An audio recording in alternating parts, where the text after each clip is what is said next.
Hi everybody and welcome to Skill Up. My name is Ahmed Akbari. I usually record my lessons in my classes. And in our today's IELTS speaking class, we focused on IELTS speaking part 3 and a particular type of question which is called classification. These types of questions usually start with what type of, what kinds of, or which. And for answering them, you are supposed, in fact, to categorize some specific items which are being asked in the question. So if answering these questions are a little bit challenging for you, or you don't know how to organize your ideas to give a well-connected answer, I think watching this video can help you. Thanks a lot. Okay, any other question? No. Nothing. So, after this short review, we are supposed to have feedback, okay? So, let's have a short review of classifying, categorizing questions in IELTS speaking part 3. Okay, what are these types of questions and what should you do? Okay, first of all, let's listen to some example questions. Okay, go on, Yugan. Question number 4. What examples? Please a little bit louder. Okay. Okay. What examples are there of how we damage the natural world? What examples of damaging natural world by human activities? Go on. Number 5. How has the internet changed the way we live?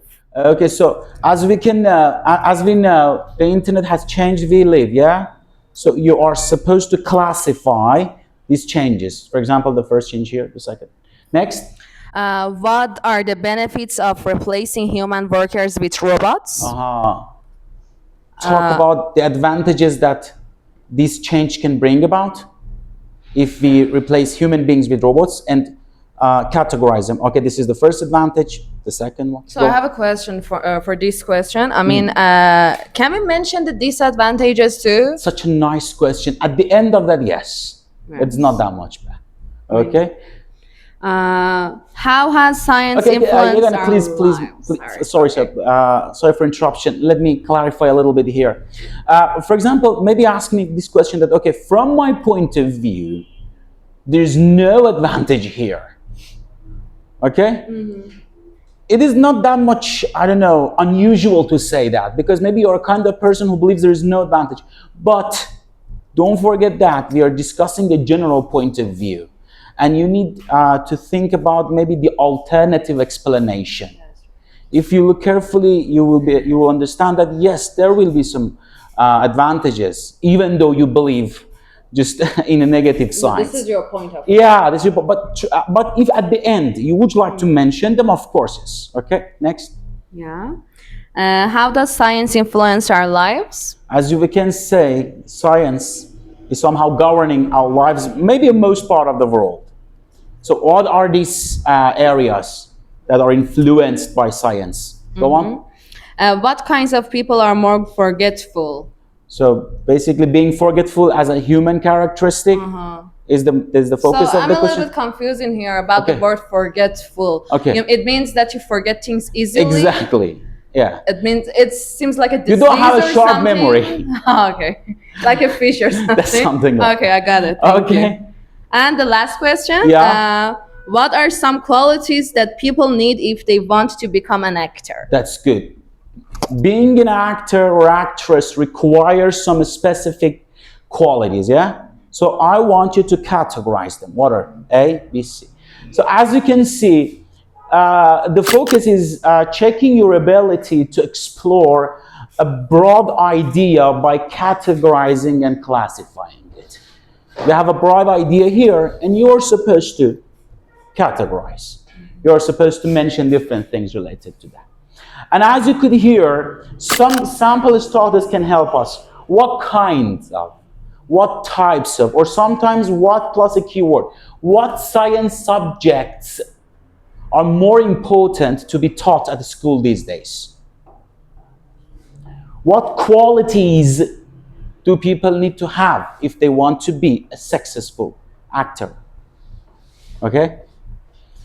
And sometimes it is which. So these are some helpful ways in order to show us in this question we are supposed to explore a broad idea by classifying it. The next thing that I want to talk about, it is tips and strategies. One, as we always have to mention this fact, and you're supposed to remember, don't give a list.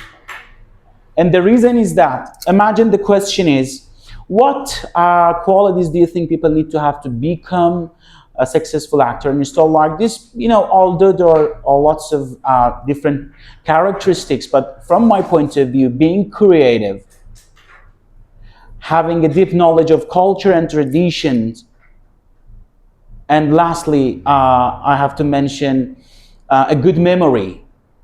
These are the three qualities that are needed. They are essential. So that's good. I had 3 ideas, I'm all right. But as you could hear, it was just a list. And when you just mention a list, in fact, there is no discussion. Okay? You're supposed to explore, you're supposed to expand your idea. So don't give me a list. This is the first thing that you're supposed to remember. 2, explore one by one. If there are 3 ideas that you're supposed to mention, okay, mention the first one, explore it a little bit, round it off, okay?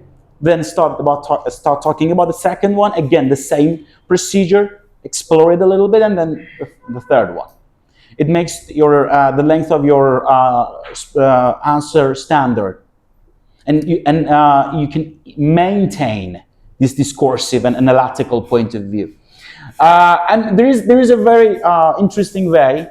If you don't like to mention 3 things and explore them one by one, you can mention 2 or 3 ideas, but just explore one of them. What qualities do you think are important for people who want to be successful actors? From my point of view, being creative, having a sharp memory, and a deep knowledge of tradition and culture is very important. But among them, memory plays a very key role here. And the fact is that you are supposed to have dialogues in a movie, yeah? So you need to remember your lines, the words that you're supposed to say. And if your memory is weak, it would be impossible for you. As you could see, 3 ideas, just one of them was covered. This is your option. And the last thing that I want you to remember is structure your points, okay? In these types of questions, coherence and clarity is very important, okay? So if you want to make sure your answer is easy to follow, your answer is coherent and well developed, use these structures. For the beginning, you say, okay, you can say the first, the second. The first type of people are, okay, the first maybe advantage is that, the first drawback is that, and the second one is, and the third one is, or you can start with, to begin with, it's a very nice way. To begin with, you start talking about the first one. And then you want to shift, okay? You want to talk about the second one. Other than that, additionally, this signal shows that, okay, the second main point is going to be explored.